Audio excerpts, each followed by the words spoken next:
콜레기움 보칼레라고 하는 바로크 음악을 연주하는 우리 음악 단체가 있습니다. 얼마 전에 마태순환곡 연주를 했는데요. 예술의 전당에서 많은 사람들이 이제 2시간 45분 동안 이어지는 그 공연 보면서 아주 몰입해가지고 보고 정말 많은 박수 보냈습니다.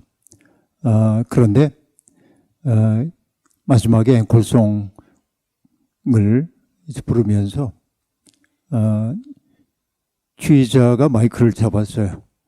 그리고 뭐라고 얘기하냐면은 우리는 지금 사순절 한복판을 지나가고 있으니까 우리가 코랄 하나를 부르게 될 텐데 코랄 끝나면은 박수 치지 마시고 조용히 귀가해달라고 얘기했던 게 떠오릅니다. 그 마음인 거죠.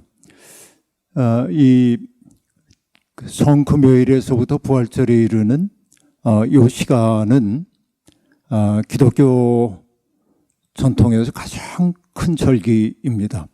근데 이때 우리 이용찬 감독님이 제게 와서 말씀을 전하라고 얘기했을 때 그건 담임 목사님이 해야 되죠 하고 내가 얘기를 했습니다.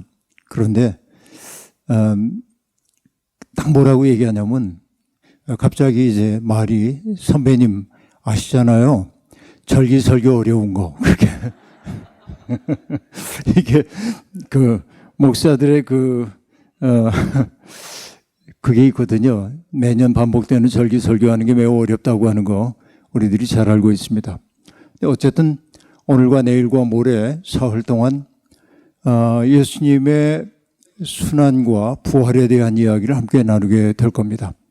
이 일은 매우 신비한 일이고 우리가 이해하기 어려운 일이고 그러나 바로 이것이 기독교 신앙의 핵심을 건드리고 있기 때문에 오늘부터 사흘 동안 함께 나누는 이 이야기가 우리들에게 잊을 수 없는 시간이 되기를 저는 간절히 소망하고 있습니다.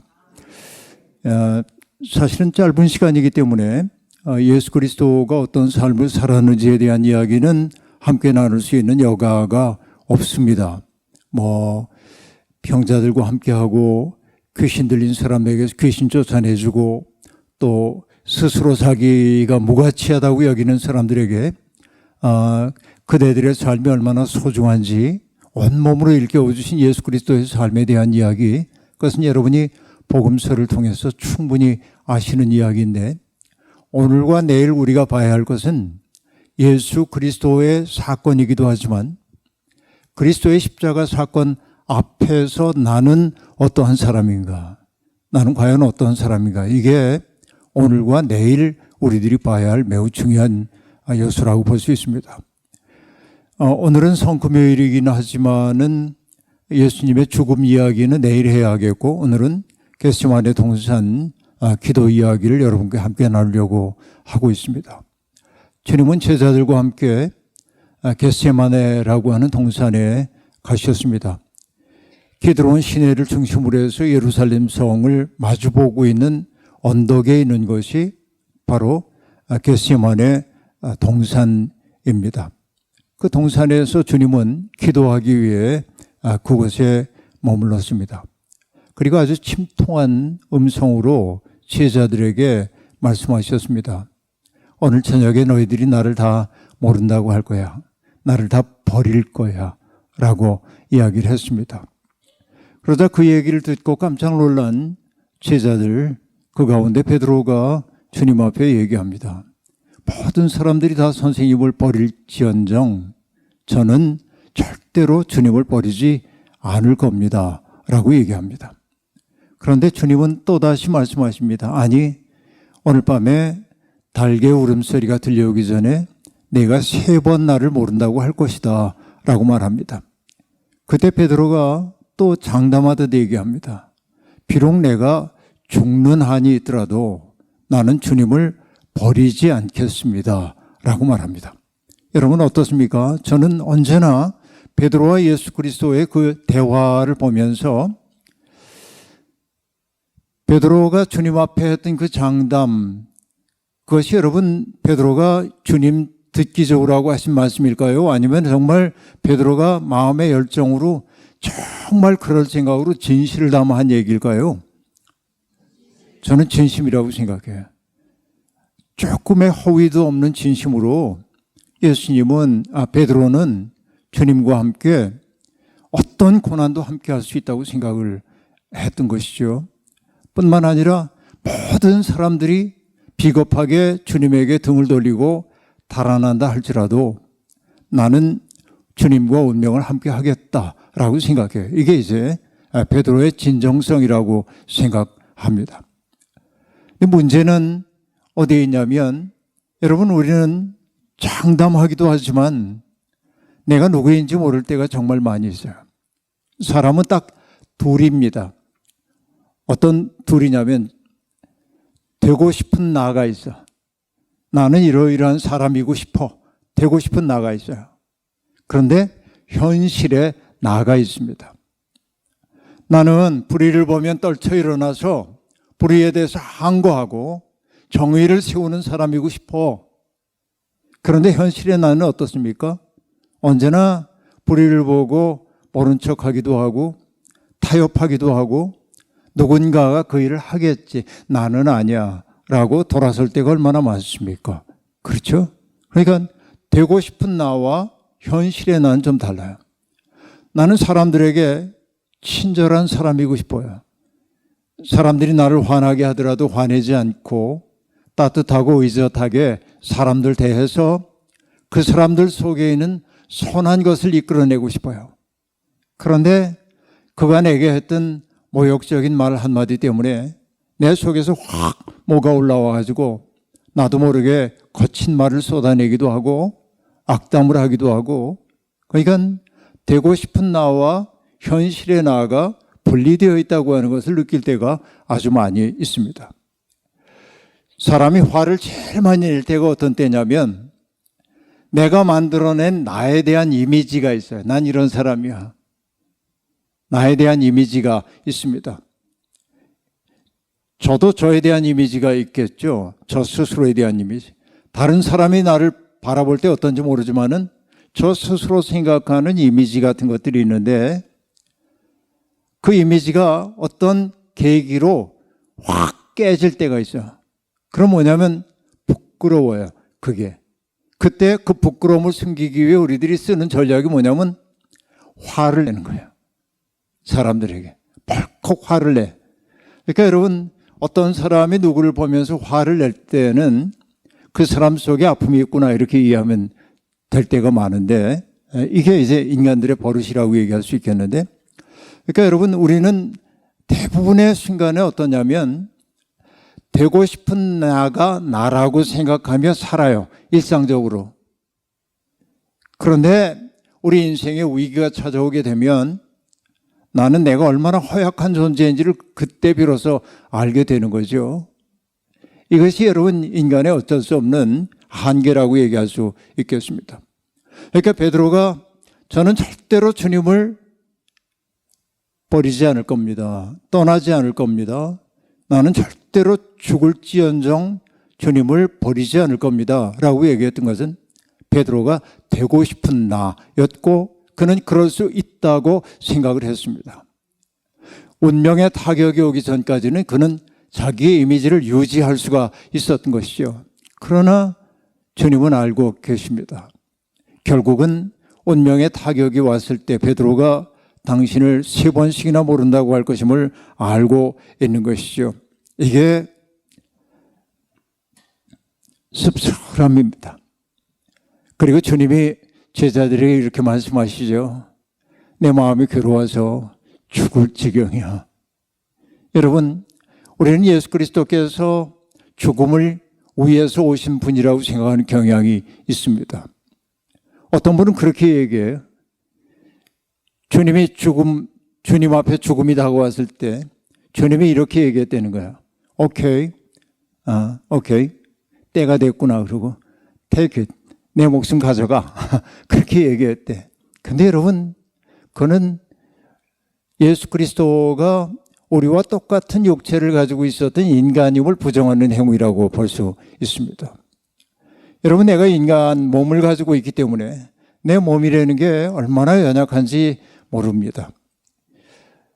지금은 제 목소리가 그다지 좋은 목소리가 아닙니다만은 때때로 이제 제 목이 이렇게 잠기면 여러분, 말해야 할 때 말을 끄집어내는 게 매우 어려울 때가 있어요.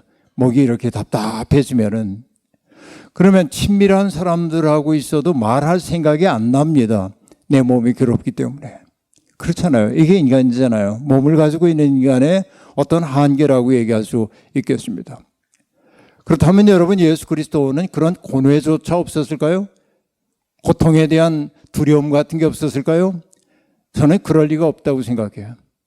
주님은 하나님의 아들이니까 인간의 그런 괴로움 모르셨을 거야 생각한다고 한다면, 우리가 그렇게도 의지하고 있는 그 말이 거짓이에요. 어떤 것? 주님이 우리의 모든 죄를 담당하셨다, 우리의 모든 슬픔을 아신다 하는 말이 거짓일 겁니다. 네, 여러분, 예수 그리스도가 겪었던 것은 우리들이 겪는 것과 똑같은 과정들을 겪어내는 거예요. 그러니까 당신 앞에 시시각각으로 다가오고 있는 죽음을 주님은 내다보고 있는 것입니다. 죽음을 바라보면서 나는 정말 죽기를 원해, 그리고 떠날 수 있는 사람이 누가 있겠어요? 주님은 괴로워요. 그래서 제자들에게 당신의 내심을 말씀하십니다. 내 마음이 괴로워 죽을 지경이다. 내가 너무 외로워. 그러니 너희는 여기에서 깨어 있어서 함께 기도해달라고 얘기합니다. 누군가가 내 곁에 있음을 내가 느끼고 싶어요. 주님도 그래요. 여러분, 때때로 우리 살다 보면 내가 철저히 고립된 것처럼 느낄 때가 있습니다. 내가 설당이 사라진 것처럼 느낄 때가 있습니다. 제가 종종 그런 얘기를 하는데요. 내가 여기 이렇게 서 있는데 그냥 이렇게 눈을 감고 서 있어도 저는 흔들리지 않고 서 있을 수 있습니다. 그런데 그냥 상상해요. 제가 이렇게 서 있는데, 눈을 감고 서 있는데 우리 이용천 감독님이 무슨 심술이 났는지 삽을 가지고 와가지고 내 주변의 땅을 다 팠어. 눈을 뜨고 보니까 내가 15m 혹은 20m 기둥 위에 서 있어요. 이렇게. 그럼 여러분, 몰랐을 때는 가만히 서 있을 수 있는데 알고 난 다음에도 내 몸이 안 흔들릴까요? 흔들리죠. 이렇게 흔들려요. 그 얘기는 여러분 뭘 의미하는 줄 아세요? 내가 이 자리에 서 있기 위해서는 사방 30cm의 땅이 있으면 되지만 내가 이렇게 든든하게 서 있는 거, 나는 든든해, 나는 균형을 잘 잡아라고 얘기하지만 내가 이렇게 든든하게 서 있을 수 있는 건 뭐냐면 언제라도 옮겨갈 수 있는 빈 땅이 있기 때문에 그래요. 이런 걸 여러분 동양 철학적으로 뭐라고 얘기하냐면 무용의 용, 그래. 그게 뭐냐면 쓸모없는 것에 쓸모예요. 이거는 지금 내가 여기 이렇게 서 있는데 내 옆에 땅은 쓸모없는 것처럼 보여요. 그러나 쓸모없어 보이는 이것이 나를 서 있게 만들어. 근데 인생이 꼭 그렇다고요.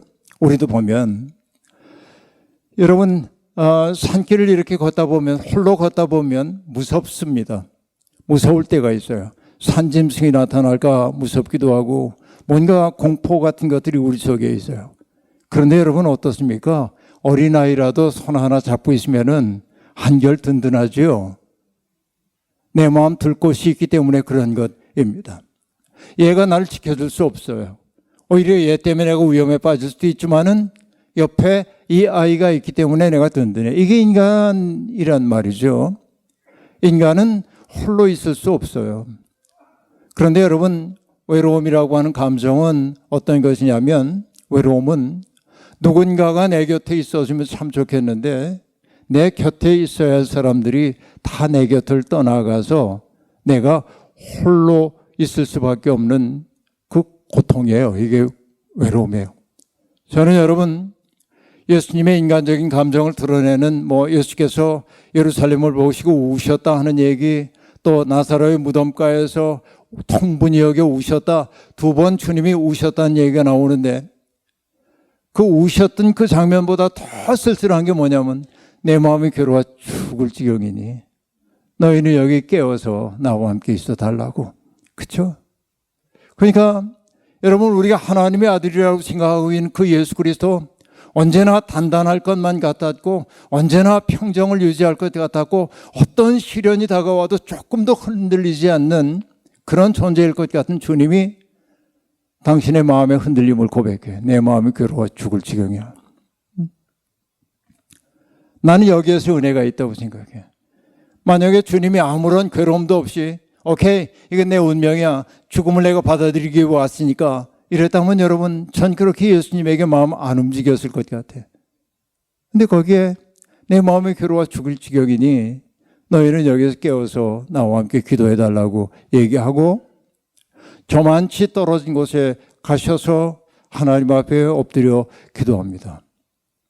하나님, 할만하시거든 이 잔을 내게서 물려주십시오.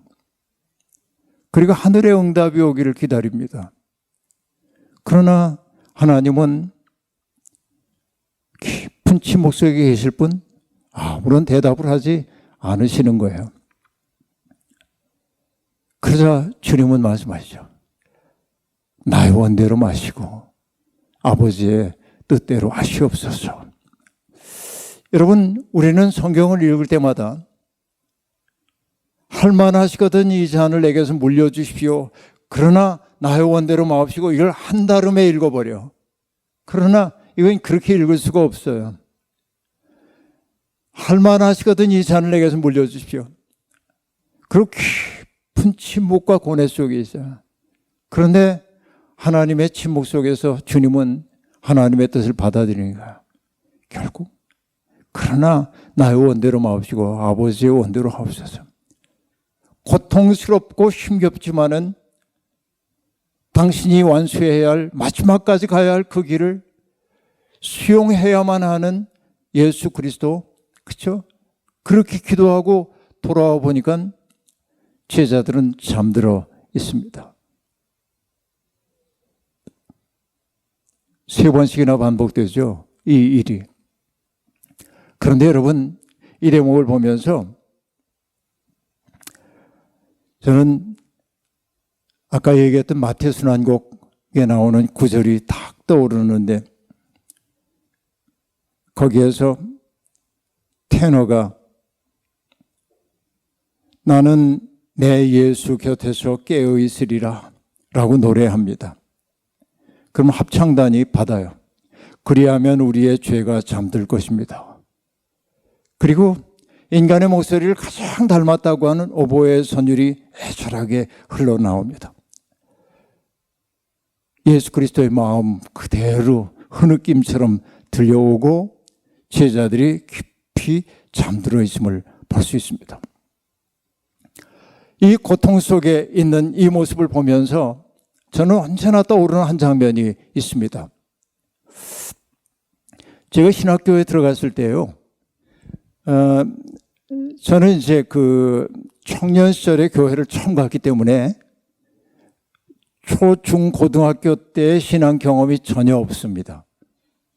청년 때 처음 교회를 갔고 얼마 안 돼가지고 이제 신학교 입학을 했던 것인데 신학교에 입학을 하고 보니까 제가 참 부족함이 많은 사람임을 알게 되었습니다. 어떤 것들이냐면 그냥 신앙생활을 오랫동안 해왔던 친구들에게 당연한 것이 내게는 하나도 당연하지 않은 거예요. 질문이 많아요. 그러니까 자꾸 질문을 하니까 뿌리로 이렇게 가다 보니까 질문을 받는 사람들 입장에서는 곤혹스러워요. 그럴 수밖에 없겠죠. 당연한 건데 물어보면 곤혹스러워요. 아이가 우리한테 물어봐요. 아빠, 1 더하기 1은 왜 2야? 그건 말이야. 설명해. 설명하기 어려워요, 이게. 그러니까 여러분,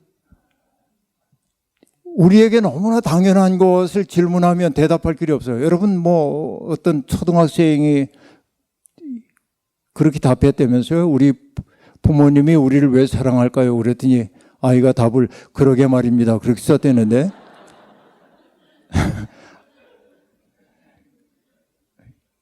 현답 아닙니까? 그죠?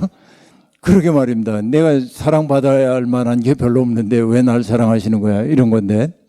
그러니까 여러분, 당연한 것을 누가 물어보면은 힘들어져요. 성인이 그러면.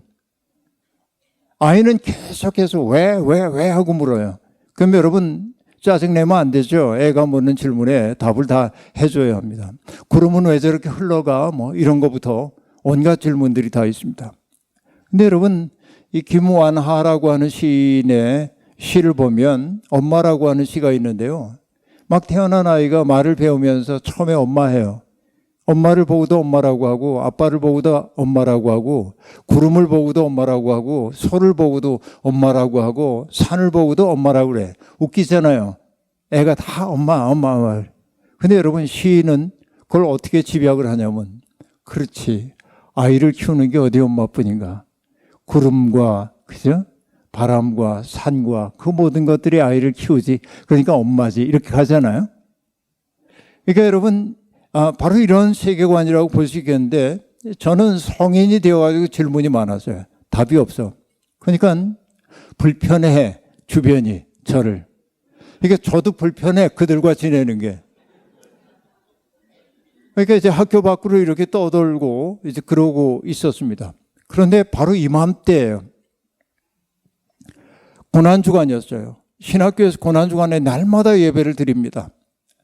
근데 여러분 감리교 창시자인 존 웨슬리가 그랬던 것처럼 1738년 5월 24일 날 내키지 않는 발걸음으로 모라비안 교도들의 모임이 있는 올더스게이트가에 갔다고 얘기하잖아요. 내키지 않는 발걸음으로 갔어.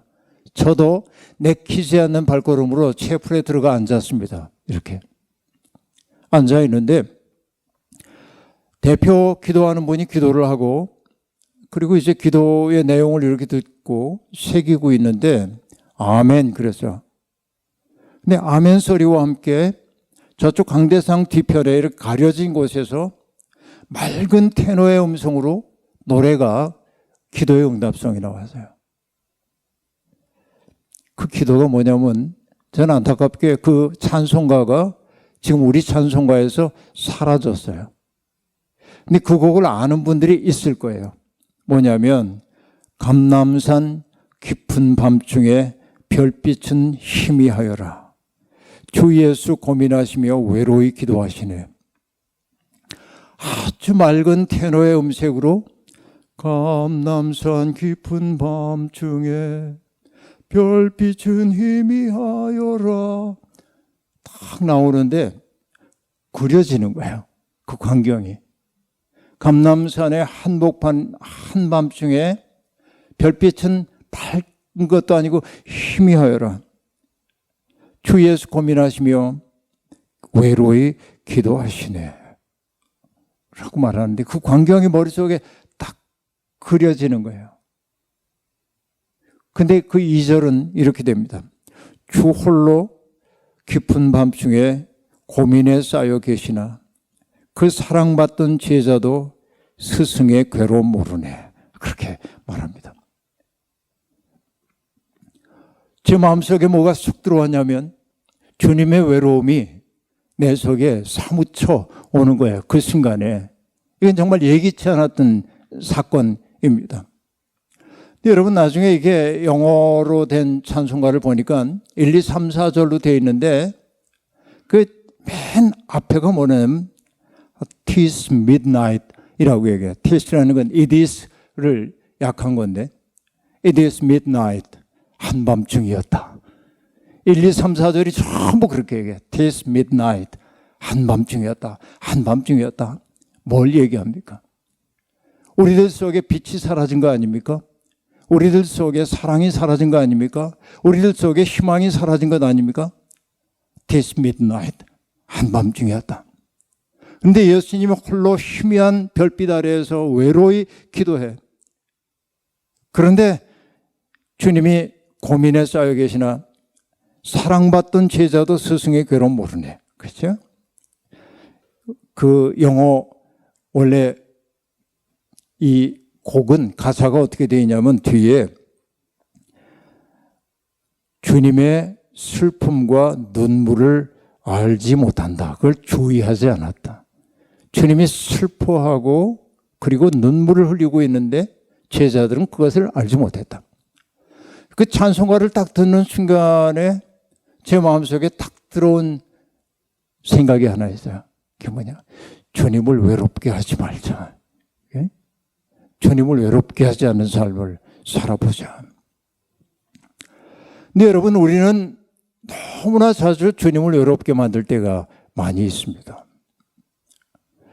우리가 아까도 우리가 찬양을 이렇게 했습니다만 항상 우리의 고백은 뭐냐면 주님 제 마음 아시죠? 그런 거예요. 주님 제 마음 아시죠?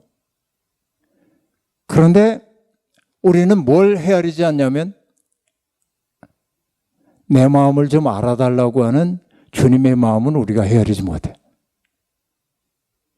여기에 우리의 믿음의 문제가 있지 않은가 하는 생각을 갖지 않을 수가 없는 거예요. 성숙한 믿음이라고 하는 것은 뭐냐? 내 무거운 짐 주님 아시죠? 내 무거운 짐을 좀 덜어주세요. 이것도 믿음이에요. 그러나 주님의 외로움, 주님의 마음 아픔, 주님의 슬픔, 주님의 눈물, 그것 때문에 내 눈에도 눈물이 흐를 수 있어야 그분을 사랑한다 말할 수 있잖아요. 우리는 내가 누군가를 사랑할 때 사랑하는 사람이 기쁘면 나도 기쁩니다. 사랑하는 사람이 슬프면 나 또한 슬픕니다. 저는 결혼 추례할 때마다 앞에 서 있는 젊은이들에게 꼭 이렇게 얘기를 하곤 합니다. 어떤 얘기냐? 유대인들은 결혼할 때 두 잔의 포도주를 나누어 마십니다. 첫 번째 잔은 기쁨의 잔입니다. 두 사람이 함께 하면서 한껏 기쁨을 서로 나누며 사십시오. 내가 기뻐할 때 다른 사람들은 겉으로는 축하해, 나도 기뻐해, 참 잘됐어 라고 말하지만 마음 깊은 곳에서는 저 행운이 내 것이 아닌 것에 대한 속상함이 있죠. 그래서 임마누엘 칸트 같은 사람은 인간에 대한 이야기를 할 때 이런 얘기를 하기도 했어요. 가장 친한 친구의 불행 속에는 기분 나쁘지 않은 뭔가가 있다. 그렇게 말해요. 이게 인간의 버릇이거든요. 그러니까 여러분, 누군가가 기뻐하는 것을 보면 나도 기뻐라고 말하지만 그 기쁨이 내 것이 아닌 것 때문에 쓸쓸해질 때가 아주 많이 있어요. 그런데 부부끼리는 안 그래. 이 사람의 기쁨이 나의 기쁨, 이 사람의 그쵸? 행복이 나의 행복, 그런 거죠. 그게 첫 번째 잔이에요. 근데 살다 보면 기쁨만 있는 게 아니죠. 우리 인생에 슬픔과 고통이 찾아올 때도 있어요. 그게 유대인들은 두 번째 잔을 포도주를 나눠 마십니다. 그게 슬픔의 잔입니다. 여러분, 내가 슬픔과 고통을 당할 때 어떤 사람들이 나를 위로해 주기도 하고 다가와 곁을 내주기도 하지만 어떤 순간 내가 바닥에까지 전락할 때 사람들은 나와 연루되는 것 싫어서 등 돌리고 하나둘 멀어져 갑니다. 그러고 나면 인생이 쓸쓸해지고, 여러분, 내가 든든하게 선 줄로 알았는데 가만히 보니까 다양한 관계의 끈들이 나를 붙잡아주고 있었는데 그 끈들이 다 끊어지고 나니까 내 삶이 바람 앞에 휘뚝거리고 넘어지기 쉬운 것을 아는 거예요. 그때 하나님이 부부로 맺어주는 사람은 어떤 사람이 되는 거냐면, 다 버린다 할지라도 나는 당신 버리지 않습니다. 그러니까 내 옆에 한 사람이 있을 때 나는 산자의 땅으로 돌아올 수 있거든요. 이게 이제 부부가 갖춰야 할 삶의 태도입니다. 그러니까 여러분, 신기한 거죠. 고마운 거죠. 그런 사람이 있다는 것은. 그러니까 여러분, 내가 누군가를 사랑한다고 하는 것은 다른 거 아닙니다. 그의 슬픔을 내가 겪어내고 싶은 게 사랑하는 거 아닙니까? 그죠?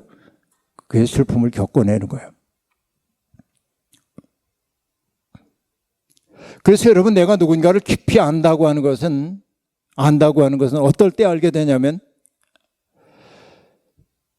그의 슬픔과 고독까지도 속속들이 내 것으로 가져올 때 비로소 그를 알게 돼. 그래서 여러분, 국어 공부해요. 알타라고 얘기할 때 리을 히읗이에요. 아름, 그죠? 그런데 이 누군가의 아픔을 내 아픔으로 받아 안게 될 때 비로소 나는 뭐냐면 그를 알기 시작해. 알미 시작돼. 그게 리을미음 알미예요. 알타와 알다 연결이 돼. 근데 그것이 결국 뭐냐면 아름다움이에요. 내가 누군가의 고통을 내 고통으로 알아내고 겪어내고 그래서 그 사람을 속속들이 알게 되고 그래서 그를 그답게 있게 해주는 것이 바로 아름다움이라고 얘기할 수 있겠다라고 하는 얘기입니다. 그러니까 여러분 우리의 사랑은 왜 사랑이어서는 안 돼? 주님 내 마음에 고통하시죠? 라고 말하는데 그치지 말고 우리도 주님의 아픔을 헤아릴 수 있어야 돼요. 그렇죠? 우리도 주님의 아픔. 그러면 여러분 주님이 어떨 때 아파하실까요? 주님이 어떨 때 아파하실까요? 복음서를 보면 나오잖아요. 주님은 고통받는 사람들 하나하나를 바라볼 때마다 불쌍히 여기시고 민망히 여기시고 긍휼히 여기셔서 그 말은 뭐죠? 안 됐네 라는 동정이 아니에요. 그건 뭐 한 겁니까? 그의 슬픔과 고통을 당신의 것으로 겪어내신 거예요. 그게 그가 찔림은 우리의 허물을 인하며 내가 누군가를 사랑한다고 한다면 사랑하는 그 사람의 아픔을 내 것으로 가져오고 싶어. 우리 경험이 있잖아요. 아이들 키우면서 아이들이 열이 펄펄 납니다. 한밤중에 병원 데려갈 수도 없는 때인데 그러면 우리가 부모일 때입니다. 애들 있을 때 요즘은 다 뭐 응급실도 가고 그러지만 저도 아이들이 이제 아이들도 아니지 40대 중반이니까 얘네들이 이제 얘네들 키울 때 뭐 갑자기 탈수 증상이 오고 열이 펄펄 나고 그러면은 여러분 대야에다 물 떠놓고 수건 가지고 냉장고에서 얼음 꺼내다가 해놓고 수건 물자 가지고 이마에다 올려놓고 그죠? 또 조금 있다 보면 뜨뜻해지고 마음 너무 아픈 거야. 그럼 또 거기다 담궈가지고 하고 근데 여러분 어느 부모가 애한테 고통은 나눌 수 없는 거야. 너 혼자 겪어내. 그러고 방으로 들어가는 부모가 누가 있어요? 밤 꼬박 새면서 애 곁에 그러다가 그래도 열이 안 떠지면 부모들이 늘 하는 얘기 있잖아요. 차라리 내가 아프면 좋을 거야. 차라리 내가 아프면 좋을 거야. 여러분 그러잖아요. 여기에 있는 우리들은 모두 그런 사랑 가운데 살았잖아요. 할머니가 됐든 할아버지가 됐든 우리 아기 때 그 사랑으로 지금까지 살아온 거 아니에요. 그러니까 어떤 얘기입니까? 누군가가 내 고통을 당신의 것이 그냥 겪어내는 존재가 있기 때문에 내가 여기까지 왔잖아요. 이게 사랑이잖아요. 그러면 우리가 주님을 사랑한다면 주님의 고통이 내 마음의 고통으로 와야 하지 않겠어요? 이 회로가 끊어졌다고 한다면 우린 믿음에 문제가 있는 것 아닙니까? 그죠? 이렇게 얘기합니다. 아까 그 찬양의 3절이 얘기해요. 한밤중 피땀 흘리며 인간의 죄를 지신 주. 다른 사람의 죄를 짊어지셨어.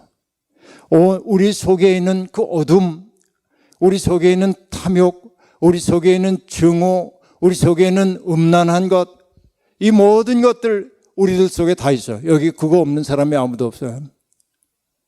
근데 그게 우리를 무겁게 만들어. 중력처럼 우리를 자꾸 땅의 사람으로 만들어. 근데 주님은 보면서 안타까운 거예요, 그게. 그러니까 좀 네가 좀 이겨내. 그러기보다 사랑하기 때문에 우리의 모든 죄와 슬픔과 허물과 내 속에 가득 차 있는 모멸감 같은 것을 예수 그리스도가 당신의 것으로 짊어졌다는 거예요. 그렇죠? 다른 이의 고통을 짊어졌어. 그래서 여기 뭐라고 하냐면 인간의 죄를 지신 주. 그런데 영어 찬송을 보니까 뭐라고 하냐면 The Man of Sorrow, 슬픔의 사람. 여러분 이게 예수님을 슬픔의 사람이래. 예수님이 나는 슬퍼. 여러분 연속곡 보듯 그런 슬픔이 아니라 그냥 우리가 겪어야 할 고통을 겪어내신 거예요. 그게 슬픔의 사람이에요. 그러니까 피땀 흘리며 인간의 죄를 지고 계신데 무릎을 꿇고 애를 쓸 때 성부는 힘을 주시네. 그죠? 그러니까 할 만하시거든 이 잔을 내게서 물려주십시오. 이건 인간적 바람이에요. 그러나 나의 원대로 마옵시고 아버지의 원대로 하옵소서 하는 순간 예수님 속에서는 단단한 기둥이 딱 나에게 주어져 있는 운명을 내가 받아들인다라고 하는 그 힘이 주님으로부터 유입되기 시작하는 거예요. 그리고 얘기합니다. 4절이 이래요. 한밤중 하늘로부터 천사의 노래 들리니, 거기도 Tis midnight이라고 얘기합니다. 하늘로부터 천사의 노래가 들려오는데 인간은 듣지 못하나 주 예수 위로받도다, 그렇게 말합니다. 그래서 결국은 마음속에 3번씩이나 가서 할 만하시거든 이 잔을 내게서 물려주십시오라고 기도했지만 주님의 하나님의 침묵 때문에 주님은 하나님의 뜻이 무엇인지를 역설적으로 알게 되었어요. 뭡니까? 때때로 하나님은 기도에 응답하지 않음을 통해 응답하실 때도 있어요. 결국은 내가 이 모순된 세상을 부둥켜 안고 넘어가야 하는구나 하는 걸 아시면서 3번 반복하면서 주님의 마음속에 확고한 기둥 하나가 들어섰어요. 그래서 오셔서 주님이 제자들에게 말합니다. 이제는 자고 쉬라. 보라, 때가 가까이 왔으니 인자가 죄인의 손에 팔리느니라. 일어나 함께 가자. 자, 여러분, 바로 이 대목입니다. 주님이 겟세마네 동산에 기도하시면서 할 만하시거든 이 산을 내게서 물려주십시오 라고 기도했는데 하나님이 응답 안 하시면 하나님 해도 너무하시네. 전 여기서 작별입니다 하고 돌아서서 가셨더라면 주님은 사셨겠죠. 그런데 주님은 지금 뭘 얘기하고 있어요? 제자들에게 일어나 함께 가자라고 말합니다. 어디를 향해? 십자가를 향해. 죽음이 기다리고 있는 거기를 향해 가자는 거예요. 그러나 여기에 은혜가 하나 있습니다. 어떤 은혜입니까? 제자들에게 주님이 하신 말씀이 뭐냐면 나는 간다가 아니에요. 뭐라고 얘기했어요? 주님을 부인하는 그들이지만 주님은 당신의 운명 속으로 제자들을 초대하고 있어요. 일어나 함께 가자. 함께 가자. 우리에게 주어져 있는 그 길이 고난의 길을 망정 함께 가자고 얘기합니다. 제자들의 무력함 속에서도 주님의 부르심은 초래되지 않는 거예요. 언젠가는 그 문지방을 넘어 두려움의 문지방을 넘어서 두려움을 돌파해 가야 할 때가 오는 거예요. 주님은 그래서 일어나 함께 가자라고 얘기합니다. 그리고 여러분 그 다음 장면이 있죠. 대제사장과 백성의 장로들에게 파송된 큰 무리가 칼과 몽치를 들고 겟세마네 동산으로 주님을 찾아 나섭니다. 유다가 그들과 군호를 맞췄습니다. 내가 입 맞추는 자가 그이니 그를 잡으라 라고 말하면서 유다가 예수님에게 입을 맞추며 말합니다. 라비어 안녕하시옵니까? 여러분, 입 맞추어 배신한다. 여러분, 이것처럼 씁쓸한 일이 어디에 있습니까? 누가 배신할 수 있습니까? 가장 가까운 사람만이 배신할 수 있습니다. 가깝지 않으면 배신이 아닙니다. 가까웠던 이가 내게 등 돌리는 게 배신이죠. 그것을 역설적으로 보여준 것이 뭡니까? 입 맞추어 배신한 거예요.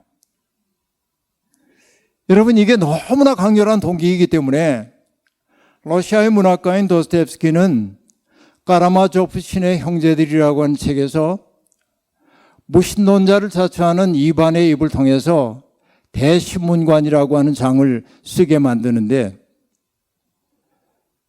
여러분 16세기에 세빌리아에 주님이 재림해서 오십니다. 사람들이 야단이 났습니다. 주님이 재림하시니까. 그런데 관원들이 와서 예수님을 잡아요. 그리고 그를 지하 감옥에 가둡니다. 한밤중이 되었습니다. 당시의 종교를 대표하는 대신문관이 감옥으로 주님을 찾아옵니다. 그리고 씁쓸한 표정으로 얘기합니다. 당신은 오시지 말았어야 했습니다. 왜냐하면 우리끼리 잘하고 있었는데 당신이 와서 질서를 지금 흐트러 놓고 있습니다. 그러면서 예수님은 막 책망해. 뭐라고 책망하냐면 당신이 광야에서 사탄에게 시험 받았을 때 사탄의 시험에 넘어가셨어야 했습니다.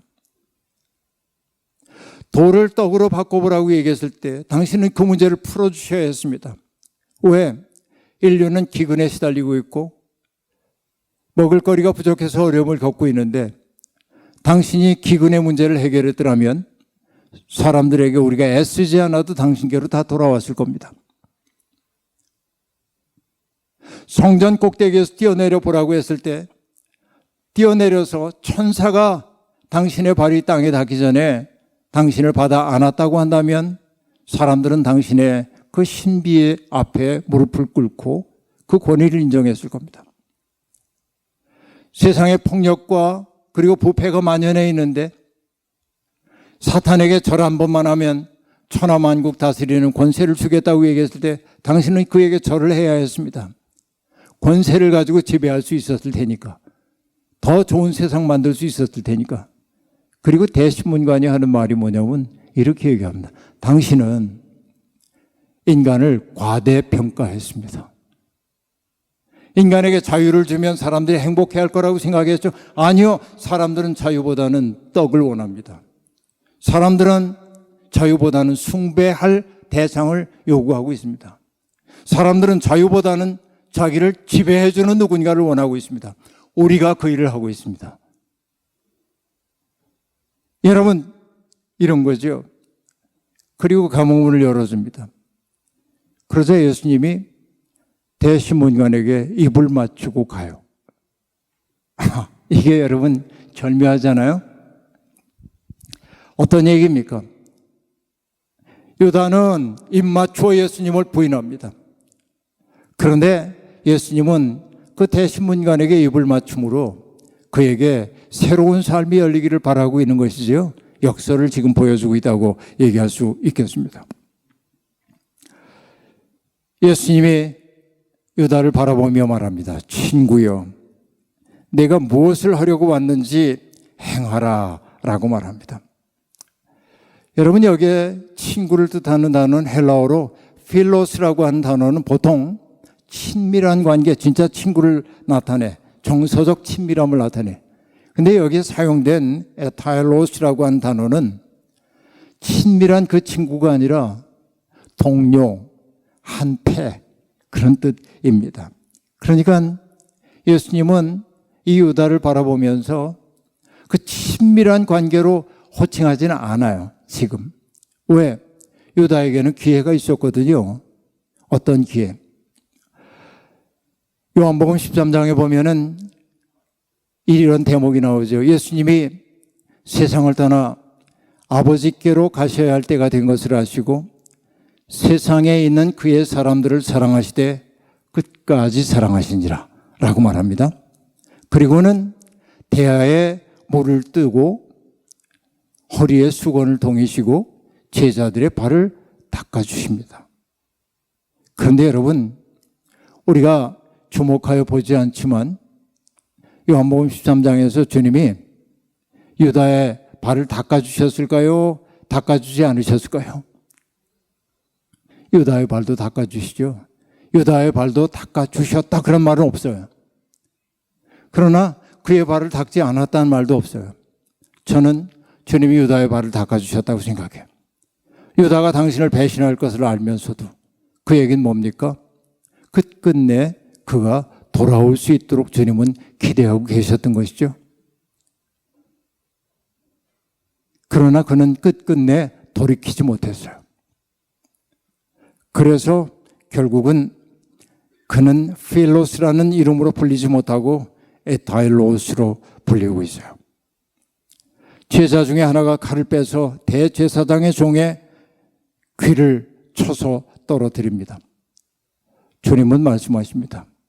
내 칼을 도로 칼집에 꽂으라. 칼을 가지는 자는 다 칼로 망하느니라 라고 말합니다. 이것은 뭘까요? 주님은 물리적인 힘을 통해서 세상을 바꾸는 분으로 오신 것이 아님을 보여주고 있어요. 어떤 힘을 가지고 세상을 바꾸려고 하는 겁니까? 여러분, 사도행전에 보면 예수님이 이렇게 말씀하시죠. 오직 성령이 너희에게 임하시면 너희가 뭘 받아요? 권능을 받고, 권능이라고 얘기하죠. 듀나미스입니다. 어떤 게 권능이에요? 여러분, 어떤 권능을 갖고 싶어요? 권능이 내게 있어서, 파워가 있어가지고 뭔가를 남들에게 막 시키고 싶은, 이게 권능, 권세인 것처럼 보입니다. 그러나 여러분, 주님이 성령이 우리에게 주신 권능은 그게 아니에요. 앞에, 권능 앞에 뭐가 들어가야 하냐면 크라이스트가 들어가야 돼요. 크라이스트 파워예요. 자, 여러분, 영어 공부 한번 해보자고요. 내 물리적 힘이 세. 이 힘을 뭐라고 하냐면 force라고 얘기해요.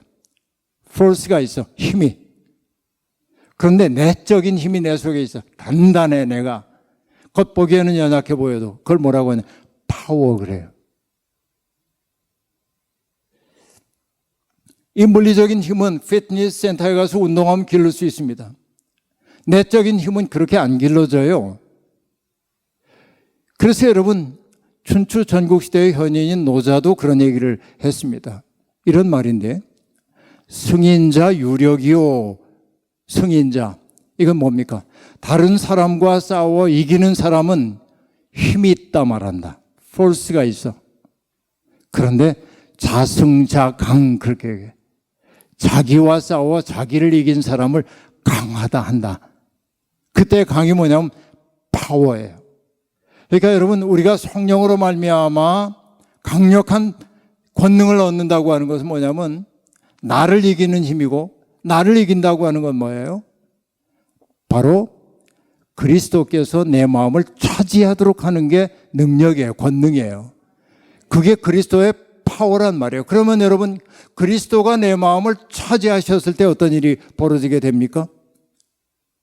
나의 고통도 힘들지만 누군가의 고통을 덜어주고 싶은 마음이 내 속에 생겨나기 시작하고, 그의 눈물 때문에 그의 눈물을 닦아주고 싶은 생각이 들고, 그의 짐을 나누어주고 싶은 생각이 들고, 누군가를 떠받들어 일으켜 세워주고 싶은 생각이 들어요. 그거를 뭐라고 얘기하냐면 권능이라 해요. 누군가를 지배하는 권능이 아니라 누군가를 복되게 만들기 위해 나를 선물로 주는 것이 권능이란 말이죠. 여러분, 바로 이것이 예수 그리스도가 우리에게 주시는 파워예요. 그러니까 내 칼을 도로 칼집에 꽂으라. 칼을 가지는 자는 다 칼로 망하느니라. 이렇게 얘기합니다. 그러니까 예수님은 당신의 소명을 하나님의 구원사의 큰 흐름 속에서 이해를 지금 하고 있는 겁니다. 그런데 여러분, 이 얘기 후에 나오는 본문이 쓸쓸합니다. 제자들이 다 예수를 버리고 도망하니라. 그런데 여러분, 저는 이제 그 어쨌든 문학을 또 하는 사람이기 때문에 이 문장을 보면 할 말이 얼마나 많은지 몰라요, 이게. 응? 제자들이 다 예수를 버리고 도망하니라. 누구는 어떻게 도망가고 누구는 무슨 마음이 오고 다 설명하고 싶어. 그런데 마태는 한마디도 안 하고 그냥 딱 한 문장이야. 제자들이 다 예수를 버리고 도망하니라. 건조하기 이를 데 없는 진술입니다. 간결하기 때문에 강렬합니다. 설명하지도 않고 묘사하지도 않고 심리 변화를 다루지도 않습니다. 예수님은 완벽하게 홀로 있으신 겁니다. 그 마지막 문장이 우리에게 묻습니다. 거기 너 있었는가? 주님이 누군가가 당신 곁에 있어주기를 바랐던 그때, 그렇게도 장담하던 제자들 가운데 하나도 그의 곁에 있지 않고 모두가 주님을 버리고 달아났어요. 마태는 구구절절하게 제가 지금 얘기했던 것처럼 전후의 얘기를 해가면서 긴 문장으로 그들을 꾸짖지 않아요. 제자들이 다 예수를 버리고 도망하니라. 건조하기 이를 데 없는 간결한 그 문장이 우리의 가슴을 후벼 파는 거예요. 그 문장 앞에 우리가 묻게 되는 것은 거기는 어디 있었는가? 오늘도 주님은 외로우십니다. 오늘도 주님은 여전히 당신의 곁에 깨어 있어줄 사람을 찾고 계십니다. 인간의 고통을 짊어지신 슬픔의 사람 예수는 당신과 더불어 슬픔을 나누면서 그 슬픔을 기쁨으로 변화시켜 줄 수 있는 사람이 당신의 곁에 있기를 소망합니다. 오늘 우리가 마음속에 새겨야 할 것은 주님, 내 마음의 고통, 내 삶의 어려움 아시죠? 우린 늘 그렇게 얘기해 왔습니다. 이제는 우리가 해야 할 일은 무엇입니까? 주님의 마음을 알아차리는 사람이 되는 데죠. 언젠가 여러분, 제가 주일 예배 다 마치고 오후 집회까지 다 마치고 교인들이 다 돌아가서 텅 빈 예배당을 보는데 그 텅 빈 예배당을 보는 순간 내 마음속에 외로움이 확 밀려왔어요. 근데 그 외로움이 걷잡을 수가 없어요. 그래서 집에 들어갈 수가 없어서 그냥 버스 정류장에 나가서 어디로 간다는 생각조차 없이 첫 번째 오는 버스를 잡아 탔습니다. 왠지 가만히 있으면 안 될 것 같아요. 제가 많이 지쳤던 것 같아요. 이게 뭡니까? 왜 내가 지쳤냐면 그때만 해도 제 젊었나 봐요. 하나님, 아무리 복음을 외치면 뭐합니까? 교인들은 복음의 메시지보다 세상의 소리에 더 민감하게 반응하는데요.